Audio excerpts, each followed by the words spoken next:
A good problem statement is worth 100 brainstorms. When a challenge is thrown at us, we're compelled to get straight into solving it. That's just the way we work, right? We love putting our minds to how do we tackle this challenge? What can we do to really solve this?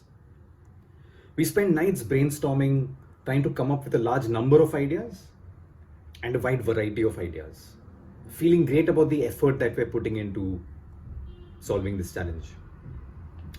A good mix of action bias and diversification bias playing out at this stage, right? Just the act of doing something to tackle the challenge makes us feel better. And while we're at it, we look for way more variety than we might actually end up using at the end.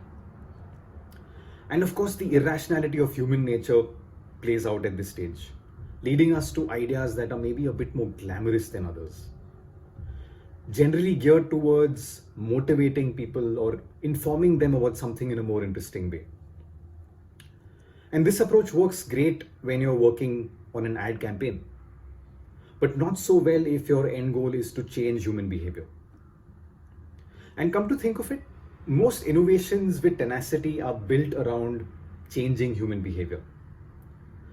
Let's have a look at some widely popular ones. When we think about Netflix and all that they've built around themselves today, we forget that they actually started off just trying to enable an extremely forgetful and maybe lazy movie lover to return the DVD almost immediately after they watched that movie, right? And that's the simple problem statement, but sharp problem statement that the first feature of Netflix actually was born out of. When we think of Airbnb and everything that it is today, we forget that their scaling up story was, actually revolved around enabling a not so photo savvy apartment owner to upload a well-lit picture of their room just after it had been cleaned. And when we think about the wheel suitcase, something that we use anywhere we're traveling, anytime we're traveling, we forget that it was about enabling this one parent who was stuck with their kid and a suitcase at an airport on a day when porters were on strike to lug it around with just one hand, using just one hand. Of course, these connections are very easy to make in hindsight, right? But if we want to be in the shoes of these innovators tomorrow, we have to think forward. We have to think forward to venture into uncharted territory. It's like trying to get to a lake that has many narrow, hidden pathways that are leading to it. These pathways are only obvious in hindsight. But problem framing is a way to pave out these numerous small pathways that could potentially lead us to that lake of innovation.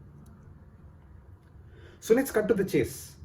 What are the 3 ingredients for a creatively charged problem statement? The first one is to enable before motivating. We saw a glimpse of this in the problem statements that I just took you all through. It was all about making something easier to do. It was all about enabling someone to do something, not about motivating someone to do something, not about making something more exciting, not about educating them on what the right thing to do is.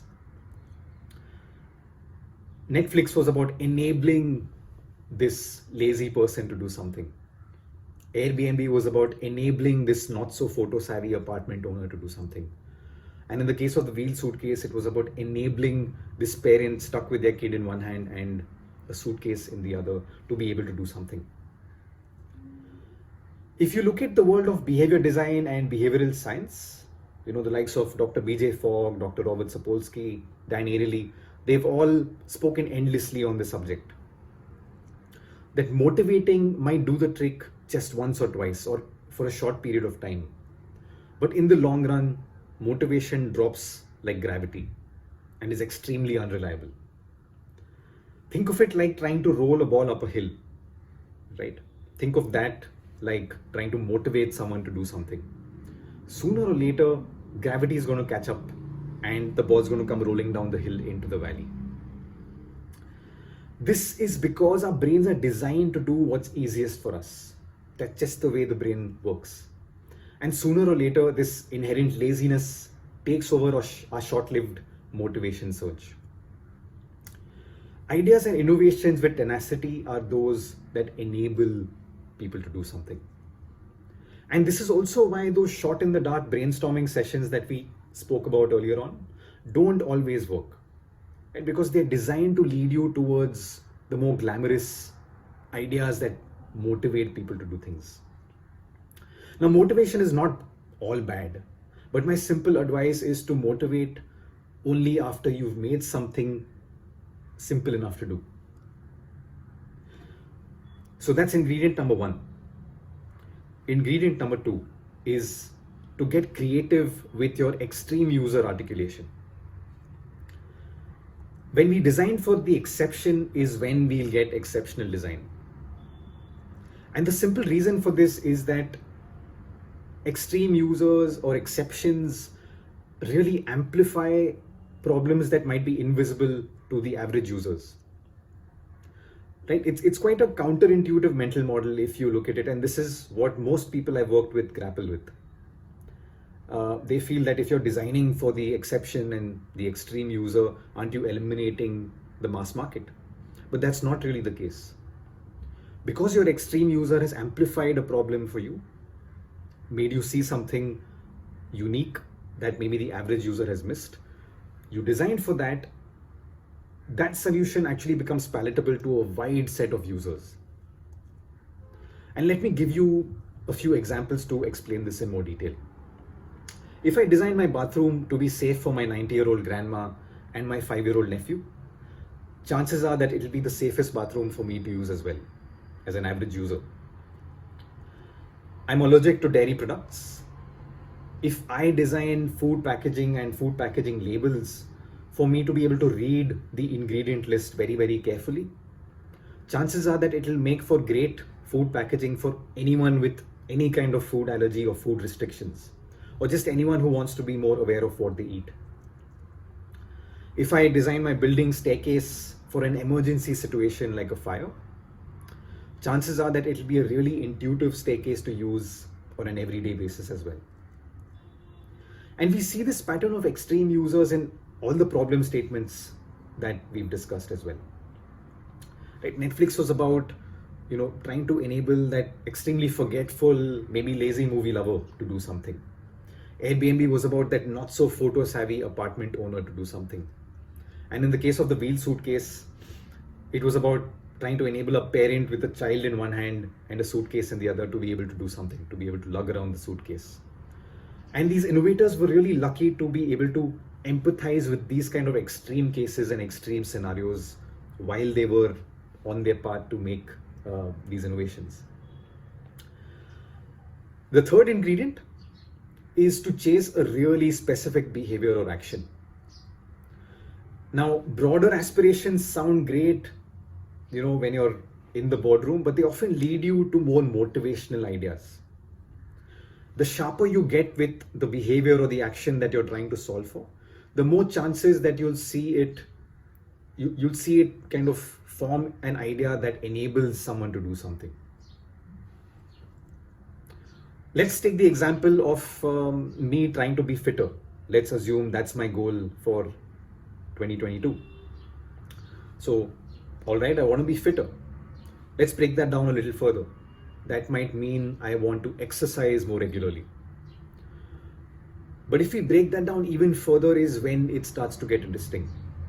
If I break down exercising regularly into doing 10 push-ups every time I brush my teeth. Right? As soon as I'm done with brushing my teeth, I should do 10 push-ups. That's the specificity that will actually get us to enabling ideas and enabling a user to do something.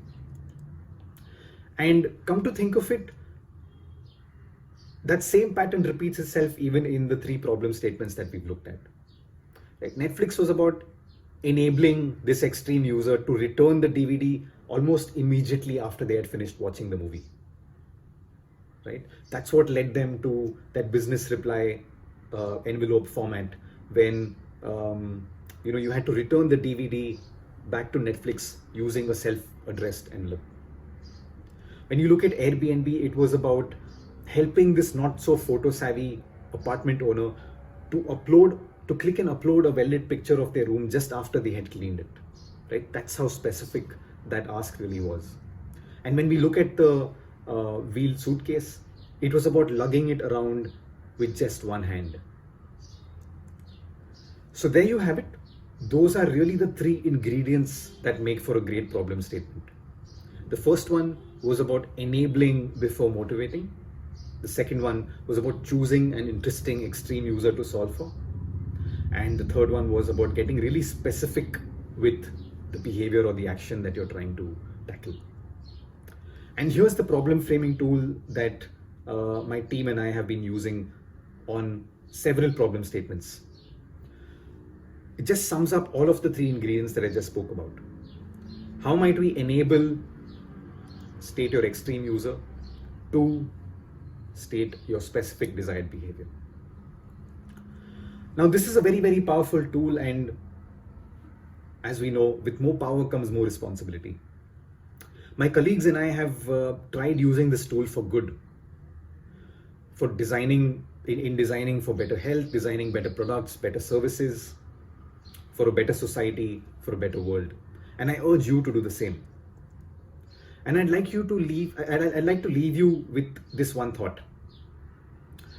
The innovators that we spoke about, they're not really different from you and me. They just see the same problems differently. Thank you.